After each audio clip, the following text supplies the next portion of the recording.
Good morning, good morning, good morning. It's always a great morning when we're going fishing. It's not 1, it's not 2, it's not 5 a.m., but it's 4 a.m.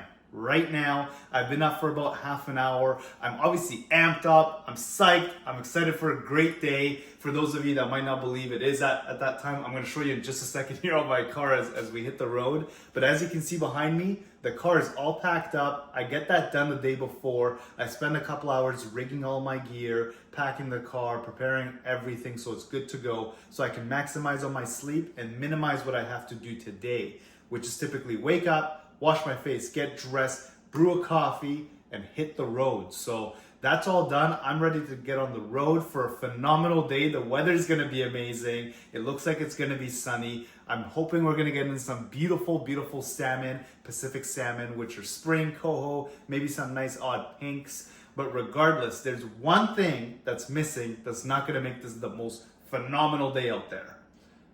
There's one thing, and that's my beloved brother, who is on a vacation in Peru for 3 weeks during prime fishing season. I mean, you guys let the comments rip. Is he wrong for going at this time and not putting in the hours fishing with me? Or am I wrong for going without him? So, I don't know. I've done some damage. I've sent him some photos of some beautiful springs and cohos I've been catching, some nice pinks as well. And that's already gotten to him. But you guys drop some comments down below. Why is he traveling to Peru for 3 weeks during prime fishing and hunting season? So, I don't know, man. I'm excited for him to get back here pretty soon. We're going to put a tremendous number of hours fishing together as well. So, super psyched, but we're going to miss him out today. Regardless, let's get on the road before people take our spots. So we're on Highway 1, already in Langley, working our way towards Abbotsford and Chilliwack. And currently, as you can see, it is just after 4:45 a.m. And what I love about traveling at this time in the morning is that there is no traffic. And it's always that much better when you're out fishing and you don't hit traffic first thing in the morning. Next stop is Chilliwack, and we'll see you there. Alrighty, we're all geared up and we're walking through the forest now, and it is going to be a bit of a journey and trek ahead of us. We've got about a 20 to 25 minute walk down there. And to be honest with you, this spot's quite confusing. There's a lot of forks and a lot of turns. And if you take the wrong one, it could end you up somewhere where you weren't expecting to end up. So you really got to be careful. I love this spot and I'm quite familiar with it, so I'm confident in my skills. As you can see, it's pitch black outside. You can't see anything. And if it wasn't for my headlamp, I wouldn't be able to see 5 feet in front of me. But regardless, let's get down there and set up. We have made it out to the river right now. I don't know if you can see behind me, but it's still kind of quite dark. Sun is just starting to begin warming up the morning sky. Rods are set up, tripod's good to go. Everything's ready for us to start casting in, and fingers crossed get some first light early morning coho. That's what I'm after, so we'll see. Fingers crossed, we'll go from there.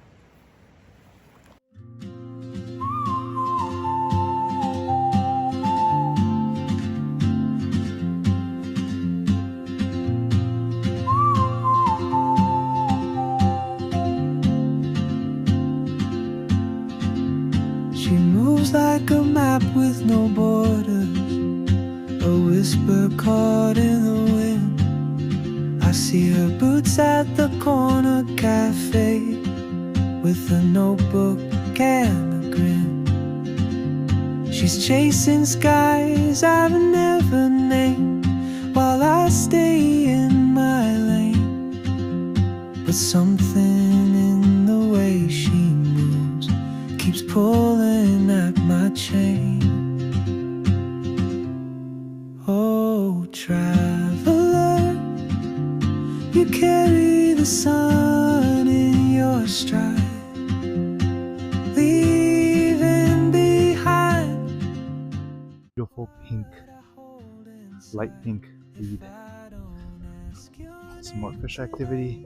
Sun's coming up, which I know is not always the greatest thing for us fishermen when that sun shines. Alright,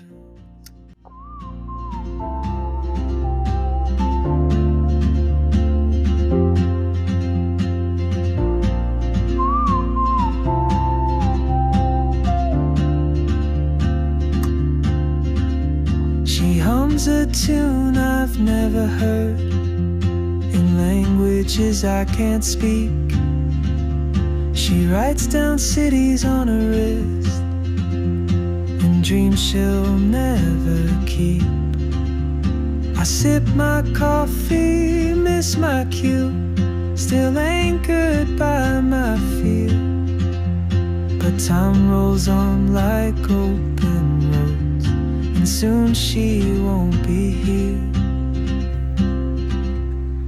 Oh, traveler, you carry the sun in your stride, leaving behind what I hold inside. If I don't ask your name today, I may never get the chance to walk beside your wandering dance. Maybe next year in Madrid, or on some quiet mountain road, Alright, so I'll see you turn. I don't know if you can see the water on my face and everything, but I just finally caught my first fish of the morning, and I know the camera wasn't rolling, so for those of you that are going to be like, there ain't no photo, there was no fish. Sure. But anyways, I did let it go as a pink. It's a nice doe, a little bit colored up for me to keep, and primarily I'm just after springs and coho for today. You'll vanish with the train, and I'll never see your smile again.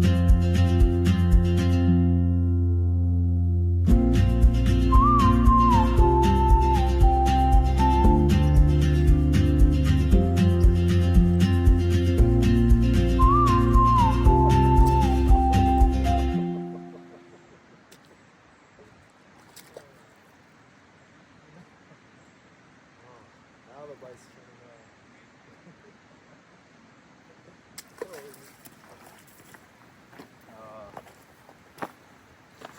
It's all good, we'll get the next one. I'm still after some springs and coho. I might change up my spot a little bit, we'll see. But in general, there's not too much action. We were hoping for a little bit more rain. It said it was supposed to be an atmospheric weekend with over 100 millimeters of rain, and it only ended up being a couple millimeters, barely anything to make a dent. The water level is a little bit higher, which is good to see, but regardless, it's still not high enough. I know there's fish throughout the entire river system. That is true. I know a lot of these fish are still powering through, but for it to hit that hot spot of the season, it still hasn't picked up that much yet. We're still waiting for that nice big rain, and then we're going to be able to experience that part of the season. So yeah, just going to have this short little break, eat my lunch, and get back in there. Got a mess I'm on right now. This guy's on right here and our fish tangled up, but that's all good. I see mine. Oh man. We gotta wear them both out and we're walking backwards slowly. Our lines are just slightly tangled up. All right, I'm gonna put the phone away. All right. Check it out, this beautiful slab. Look at him. Hammered it. All on this light pink bead right here. So let's take him out. Hang on. That's it. He's out. See his eyes? Yeah, that's it. He's out. See all this blood coming out? It's gonna make the meat taste that much better. Give it a little bit of this. We got another beautiful ivory. Look at that bent rod. Slow and steady.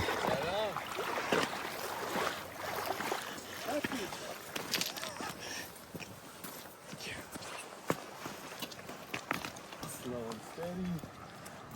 Oh man. Look at that, right in the beak. Holy.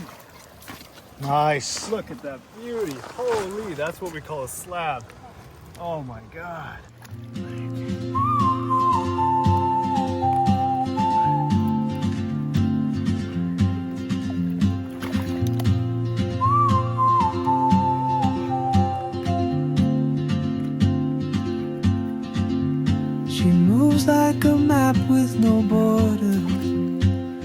whisper caught in the wind. I see her boots at the corner cafe with a notebook and a grin. She's chasing skies I've never named while I stay in my... Definitely the biggest one I've caught this season so far. We're actually going to weigh both of them. There it is. So yeah, this one's about 12. Geez, so this one, I'd say it's probably 16 to 18. Let's check it out. There we go. Oh wow. Yeah. Right on the nose at 16 pounds. Okay. Oh geez, this is hard to grab. There we go. 16. What a tank. Dude. You guys a bit of a better look. So that's one of them. Right? And again, it's lost its color, I know. That's all good though. And that's the second one. Oh my god. What a beautiful, beautiful tank. What a nice ivory. Oh my god.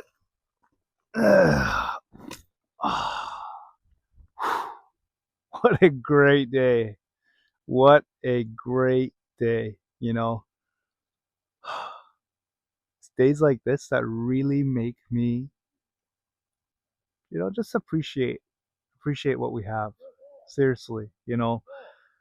I know some of you behind the screen might be sitting thinking, well, you're only saying that because you caught fish. And yeah, that's part of it. But even if I didn't catch fish, I always come out with the mentality of, listen, you're going out for fishing, not for fish. You know what I mean? Sometimes it's not always about the harvest. The harvest is definitely a plus, it's definitely a pro. Don't get me wrong. I mean, I don't enjoy going home empty handed, but I sure come out here with a lot more on my shoulders than I go home with, even if I don't catch fish. So I always just enjoy being out here. And it's funny enough, as I was reeling that second fish in, one of my neighbors popped by, like legitimate neighbors from where I live. And we tend to fish quite a bit during the season together, but we just ran in here. And it shows you, like, what a small world. The fact that middle of the week, random time in the day, and we happened and along such a massive river. Like, this river is so lengthy and we could have both chosen such different places to go, and yet we ended up at the same place. I'm gonna say probably, like, I mean, at the same time. Obviously I showed up here first light and they just showed up about an hour ago, but nonetheless, man, it's just, this is pretty awesome. Yeah. You know, sun's shining, skies are blue, the weather's perfect. I have my limit for springs, and we got some beautiful jalapeno beef jerky that we're gonna chow down on.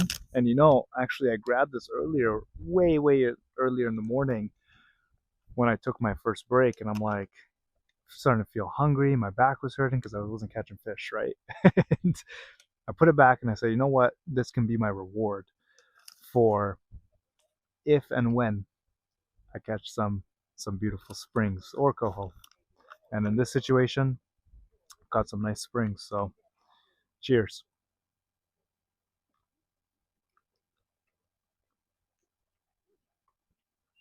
So good. But something in the way she moves keeps pulling at my chain.